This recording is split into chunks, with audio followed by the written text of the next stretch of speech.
여러분 안녕하십니까? 5월 9일 목요일 뉴스투데이 강원입니다. 정부가 산불 피해 복구 대책을 발표했지만 피해 주민들의 불만은 적지 않습니다. 큰 피해를 입은 고성과 속초 지역 주민들은 현실적인 보상을 요구하며 목소리를 높이고 있습니다. 조규환 기자입니다. 산불 피해를 입은 속초 지역 주민 300여 명이 거리로 나섰습니다. 피해 보상을 요구하는 머리띠를 두르고 구호를 외치며 행진합니다. 거리 행진을 마친 주민들은 한전 속초지사 앞에 모여 집회를 열고 정부의 보상 대책에 강한 불만을 나타냈습니다.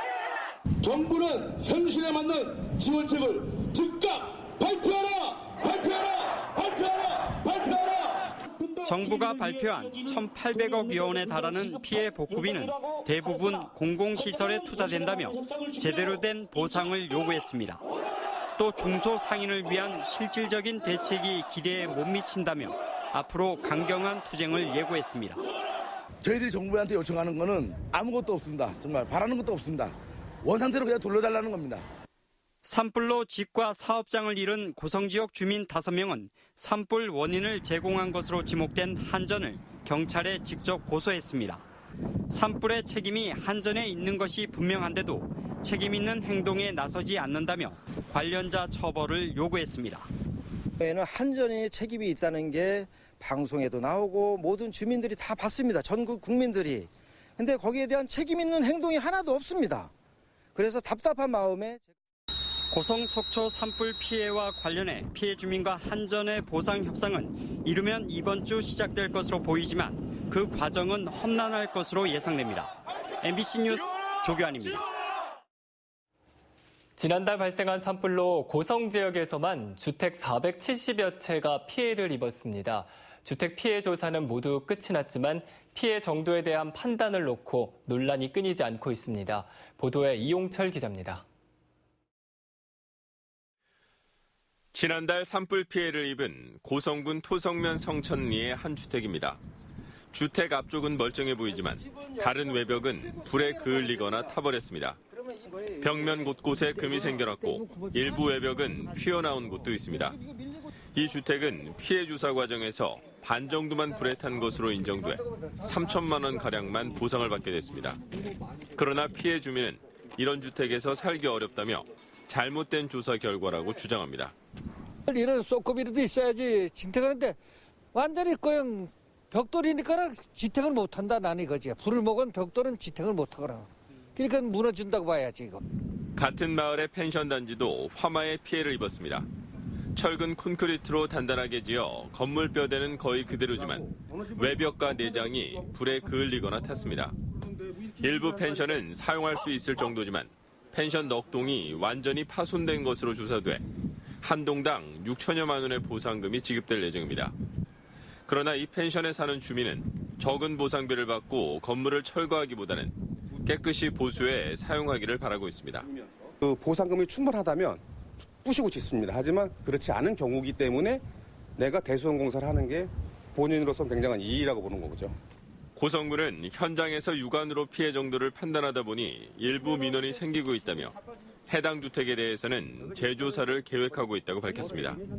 이게 만약에 우리가 육안으로 하다 보니까 이게 아마 추가 어떤 민원이 와서 이게 전파, 반파, 기타 이 부분이 미심쩍은 부분들은 신청이 들어오면 저희는 다시 강원도 건축사에 어떤 의뢰를 해서 피해 보상금 산정에 앞서 면밀한 주택 피해 조사가 우선돼야 할 것으로 보입니다. MBC 뉴스 이용철입니다. 배가 불러 나오고 있어요. 강원도 내 최대 곡창지대인 철원에서는 올 3월부터 농민 월급제를 처음으로 실시하고 있습니다. 신청 농가들은 최대 200만 원씩 월급 형식으로 소득을 나눠받아 계획적인 소비에 도움이 되고 있습니다. 김상훈 기자가 보도합니다. 벼 전업농으로 아이 셋을 키우고 있는 이용금 씨. 항상 가을에 벼를 수매하고서야 목돈을 만질 수 있어 이맘때에는 농사 준비에 빚을 지기 일쑤였습니다. 하지만 올해는 걱정을 덜고 아이들 학비부터 영농비까지 계획적으로 사용할 수 있게 됐습니다. 농민 월급제로 소득이 없는 3월부터 8월까지는 월급으로 200만 원씩 받고 있기 때문입니다. 전에는 그 계획하지 못했던 거를 다시 계획할 수 있고, 내가 한 달에 월급으로 이제 따박따박 들어오니까 이걸 어디에 써야 되겠다. 농민 월급제는 농민 소득을 안정적으로 배분하기 위해 가을 수확기 예상 소득을 미리 나눠 지급하는 제도입니다. 한마디로 농민들은 가을철 벼를 팔아 한 번에 받을 돈을 미리 받는 것인데 이자는 모두 철원군에서 부담합니다. 품목 선정한 거는 이제 어떻게 보면 이제 계약했을 때 그게 그대로 이행될 수 있는 작목 중에 이제 가장 유리한 게 이제 벼이기 때문에 벼를 중심으로 지금 월급제를 이제 운영을 하고 있고요. 특히 철원군은 농민 가운데 85%가 벼농사를 짓는 데다 1헥타르 이상 전업 농가도 2,500여 농가에 달해 농민 월급제에 적합합니다. 철원에서 농민 월급제를 신청한 농민은 모두 237명. 전체 벼농가의 6%를 차지합니다. 하지만 농협에서 벼 재배 면적을 기준으로 월급액을 정하는 만큼 규모가 작은 농가에겐 별다른 혜택이 돌아가지 않고 있습니다.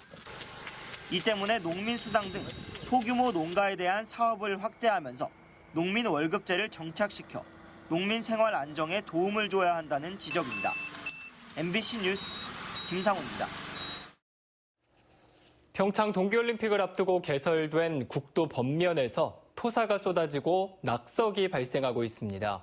주민들은 불안해하고 있지만 관리당국은 큰 문제가 없다는 입장인데요. 권기만 기자가 취재했습니다. 경사가 급한 도로 옆 범면 아래 크고 작은 돌들이 떨어져 있습니다. 그물망 곳곳에 아슬아슬하게 걸려있는 돌들도 눈에 띕니다. 겉으로는 튼튼해 보이지만 안반 사이에 물이 들어가면서 틈이 벌어져 낙석이 생기고 있는 겁니다. 이렇게 조금만 힘을 줘도 커다란 돌들이 굴러 떨어질 정도로 집안 상태가 매우 불안전해 보입니다. 토사도 힘없이 무너져 내리면서 도로와 바로 인접한 그물망을 가득 채웠습니다. 어른 키를 훌쩍 넘길 정도입니다.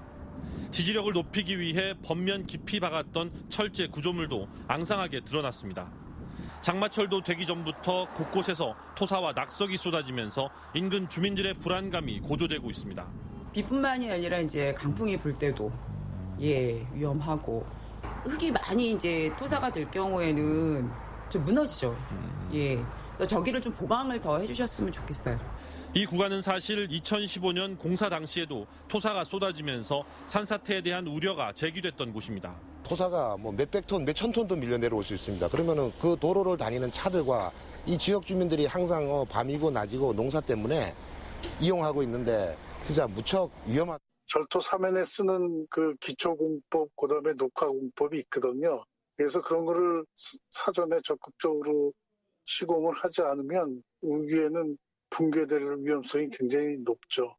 관리 책임을 맡고 있는 원주지방국토관리청은 해당 구간이 준공된 지 얼마 안 돼 위험성이 적다면서도 현장 점검은 해보겠다고 밝혔습니다. MBC 뉴스 권기만입니다. 몸 길이 9cm 이하의 어린 대게와 암컷 대게는 자원 보호를 위해 포획이 금지돼 있습니다. 하지만 불법 포획이 끊이지 않고 있어 수산당국이 대책 마련에 고심하고 있습니다. 이윤 기자가 보도합니다. 해경이 압수한 수백 마리의 대게가 빽빽하게 놓여 있습니다. 몸 길이 9cm 이하의 어린 대게와 암컷 대게입니다. 강릉의 한 어민이 포획해 보관하다가 적발됐습니다. 자원 보호를 위해 암컷과 어린 대게는 연중 포획이 금지되고 있고 수컷 대게는 12월부터 다음 해 5월까지만 잡을 수 있습니다. 이를 위반할 경우 징역까지 받을 수 있도록 지난 2010년 처벌이 강화됐지만 적발 사례는 끊이지 않고 있습니다. 최근 5년간 강원 동해안에서 암컷과 어린 대게를 포획하다가 적발된 건 66건에 달합니다. 대게 불법 포획 유통 사범에 대해서 해육상 집중 단속을 실시하고 있습니다. 대게 암컷의 경우 연중 포획이 금지되며 대게 포획 시 체장과 금지 기간을 확인하여 주어봐야 주시길 당부드립니다. 강력한 단속에도 대게 불법 포획 행위가 성행하자 최근에는 행정처분까지 강화하는 법 개정이 추진되고 있습니다. 적발 횟수에 따라 어업 면허와 해기사 면허를 취소할 수 있는 수산자원관리법 개정안이 입법 예고됐습니다. 또 육상에서도 대게 불법 포획과 유통행위 단속을 강화하고 신고 포상금을 높이기로 했습니다. 기존에는 우리가 불법 신고 포상금을 기존에 저희가 때에 따라서 최대 200만 원인데 저희가 최대 600만 원까지 상향 조정을 해서 더욱더 이런 불법 신고가 활성화할 걸로 기대하고 있습니다. 지난 2011년 580톤이던 도내 대게 어획량은 2017년에는 122톤으로 크게 줄어 자원 고갈이 우려되고 있습니다. MBC 뉴스 이웅입니다. 바이러스를 가진 참진드기에 물려 감염되는 중증 열성 혈소판 감소증후군, 일명 SFTS 환자가 원주에서 올해 처음으로 확인됐습니다. 강원도 보건환경연구원은 지난 3일 고열 증상으로 병원을 찾은 원주에 사는 74살 여성에게서 SFTS 바이러스가 검출됐다고 밝혔습니다. 이 여성은 지난달 말 집 근처 야산에서 산나물을 채취하다가 진드기에 물린 것으로 추정되고 있습니다. 강원도에서는 지난 2013년 첫 SFTS 환자가 확인된 이후 지속적으로 발생이 증가하고 있고 해마다 사망자도 발생하고 있습니다. 비무장지대 동부지역 일대에서 멸종위기 야생생물 1급인 반달가슴곰의 서식이 확인됐습니다. 환경부와 국립생태원은 지난 2014년부터 설치한 92대의 무인 생태조사 장비 중 하나에 최근 반달가슴곰 한 마리가 찍혔다고 밝혔습니다. 사진이 찍힌 시점은 지난해 10월이지만 군부대에서 보안 검토 등을 거쳐 지난 3월 사진을 국립생태원으로 보내오면서 반달가슴곰의 서식을 확인하게 됐습니다. DMZ에서 반달가슴곰의 생생한 모습이 카메라 5m 앞에 가까운 거리에서 찍힌 것은 이번이 처음입니다.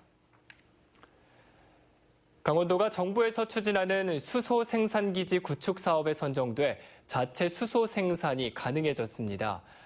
정부의 수소경제 활성화 정책의 일환으로 산업통상자원부에서 공모한 2019년 수소 생산기지 구축 사업에 강원도 삼척과 경남 창원 그리고 서울시가 최종 지원 대상으로 선정됐습니다. 수소 생산기지는 LNG에서 수소 연료를 추출하는 시설로 수소 산업 육성을 위해 반드시 필요한 시설입니다. 강원도와 삼척시, 강원테크노파크, 삼청농협이 컨소시엄을 구성해 생산기지를 구축합니다.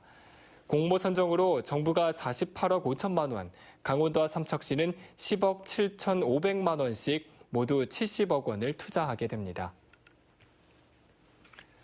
오늘 강원도 지역은 구름 많은 뒤 오후부터 차차 맑겠습니다. 낮 최고 기온은 영동 지역이 24도에서 28도, 영서 지역은 24도에서 26도, 강원 산지는 20도에서 22도 분포가 예상됩니다. 한편 영동 지역과 강원 산지에는 건조경보와 함께 강풍주의보까지 발효 중이며 영서 지역에는 건조주의보가 내려져 산불 등 각종 화재 예방에 각별한 주의가 필요합니다. 그럼 자세한 오늘의 날씨와 행사를 안내해드립니다.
강원 여객과 강원 흥업 노사의 임금 보전 협상이 버스 노조 총파업을 일주일가량 앞두고 타결됐습니다. 강원 여객과 강원 흥업 노조는 사측과 시내 시외버스 근무 시간과 초과 근무 시간, 월 급여 등에 합의하고 오는 14일 협정서에 서명할 계획이라고 밝혔습니다. 노조는 지난 7월부터 주 52시간 적용을 앞두고 초과 근무 시간 감소에 따른 임금 보전을 요구해 왔습니다. 이에 따라 영동 지역에서 임금 보전 협상이 타결되지 않은 곳은 지난달 29일부터 파업 중인 동해 상사 고속만 남게 됐습니다. 강원도 내수면 자원센터는 한반도에서만 서식하는 고유 어종인 미유기의 인공종자 대량 생산에 성공해 국내 최초로 특허 출원하고 어린 치어 15만 마리를 방류할 계획이라고 밝혔습니다.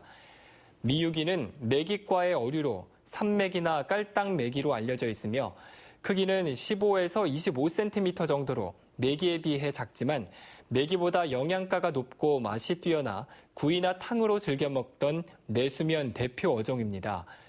올해 생산된 15만 마리의 미유기 치어는 자연에서 체포한 어미를 자연 상태보다 2개월 이상 단축해 인공 체란한 뒤 전용 부화기를 개발해 부화율을 80에서 90%까지 끌어올렸습니다. 강원 디지털 헬스케어 규제 자유특구가 중소벤처기업부의 규제 자유특구 1차 협의 대상으로 선정됨에 따라 강원도는 특구 계획 열람과 공청회를 진행합니다. 강원도는 오는 14일 춘천, 15일 원주에서 각각 공청회를 개최해 주민과 전문가들의 의견을 수렴한 뒤 이달 말 구체적인 사업 계획을 중기부에 제출할 계획입니다. 강원 디지털 헬스케어 규제 자유특구는 춘천의 바이오와 원주의 의료기기 기업 중심으로 추진되며 사업비는 400억 원 정도로 투입되고 사업기간은 올해부터 2023년까지 4년간입니다. 원주지방환경청이 지역 청소년 600여 명을 대상으로 환경 분야 진로 체험 프로그램을 운영합니다. 올해는 12월 말까지 총 23차례에 걸쳐 미래 그린 리더가 하는 일, 환경 공무원, 그리고 생물학자와 만나요, 물의 여행, 정수장 체험 등 7개의 진로 체험 프로그램을 운영할 예정입니다. 특히 환경 기초시설과 녹색기업, 생태관광지역 등 체험 장소를 늘려 학생들에게 다양한 참여 기회를 제공할 예정입니다. 환경청은 지난 2015년부터 지역 중학생들을 위한 진로 프로그램을 매년 운영하고 있습니다. 강원 산불 이재민들의 실질적인 지원 방안을 마련하기 위한 특별법이 발의됐습니다. 이양수 국회의원은 주택 복구비의 국고 지원 부담을 늘리고 소상공인의 피해 복구 지원 등을 담은 강원 산불 피해 구제 및 지원 등을 위한 특별법을 대표 발의했습니다. 발의안에는 주택 복구비의 국고 지원율을 70% 이상으로 올리고 소상공인과 중소기업의 피해 복구 비용을 국고로 지원하는 내용 등이 담겨 있습니다.